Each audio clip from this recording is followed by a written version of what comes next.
Nigeria Security and Civil Defense Corps a gundumar jihar Katsina ta yi nasara wurin kama waɗansu ɓata gari waɗanda ake zargin su da laifuffuka daban-daban na domin cin don ɓata ƙasa. Waɗannan mutanen guda uku ne. Na farko shine Mustapha Abubakar, ɗan shekara 27, ɗan asalin Bugaje ne a ƙaramar hukumar Jibiya, kuma an kama shi ne a ƙofar Guga lokacin da hukumar mu ta samu labari cewa informant ne na barayi, kuma shi kanshi ana zargin shi da yin aikin satai.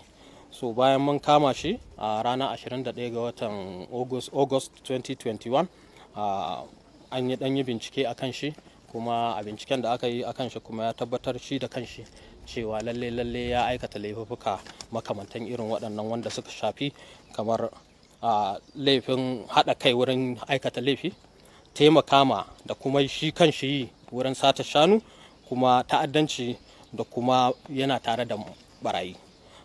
Kuma ya yi confessing a kan cewa lalle waɗannan abubuwa da muke zargin shi da shi ya aikata su. Waɗansu daga cikin manya-manyan laifuffukan da ya aikata shi ne ya taka rawa da kanshi wurin aikata sata a garuruwa kamar Sanwaya wurin Faru a yammacin Jibiya, inda ya ce da kanshi sun yi sata shanu waɗanda ba mu ƙayyade nan ba su ba.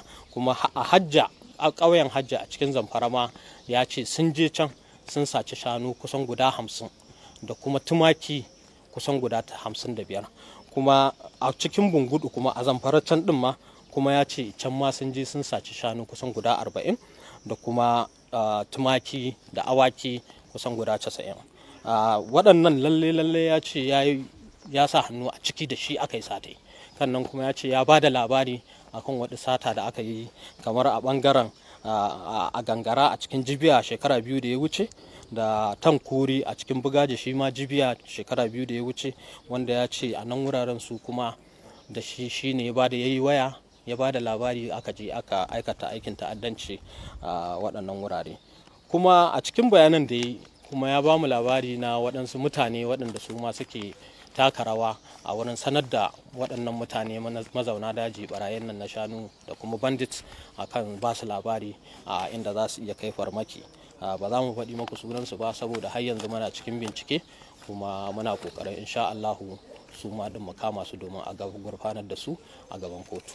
Yanzu bincikenmu wanda muka fara, muna da isasshen bayani wanda za mu iya amfani da shi domin mu kai su kotu. So daga zarar mun gama wannan faredin ko baje gole nasu, insha Allah za a je a kai su kotu domin hukuma ta ɗauki matakin da ya dace a kansu.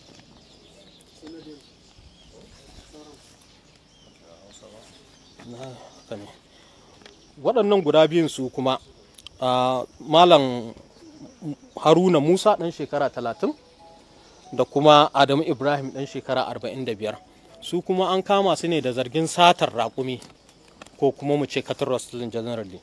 An kama su ne lokacin da shi Adamu, wanda ɗan mutumin 'yan Barbelu ne a cikin Maraɗi a Niger Republic, an kama shi lokacin da ya je ya yi yunƙuri ko kuma ya saci raƙumi, kannan kuma ya gudu da shi. 'Yan bi sawu waɗanda ke cikin gari suka bi shi, inda Allah ya taimake suka cin mashi a can hanyar shi ta Dankama, kan cewa yana yunƙurin shiga Nijar domin ya je ya saida ya yi abin da zai da kuɗin. Bayan an kama shi aka kawo shi ofishinmu na nan Sabon Gida, kannan kuma aka yi bayan bincike ya tabbatar da cewa shi Adamu shi ke ba shi labari, shi ya kirawo shi kuma ya ba shi labari akan wannan raƙumi, kannan kuma ya nuna mai inda zai yi wannan ya zo ya yi aikata wannan laifi. Haruna ya tabbatar da cewa shi ya ɗauki wannan raƙumi, ya tabbatar da cewa lalle shi ya ɗauki wannan raƙumi. Sannan kuma kamar yadda na faɗi, ba muna cikin bincike, amma yanzu muna da isasshen bayani wanda za mu iya kai su kotu domin gurfanar da su a gaba.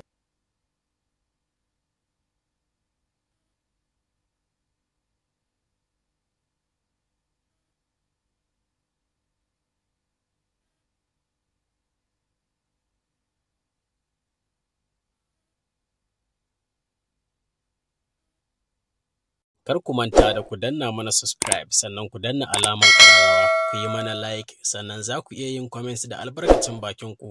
ko kuma tambaya. Mun gode.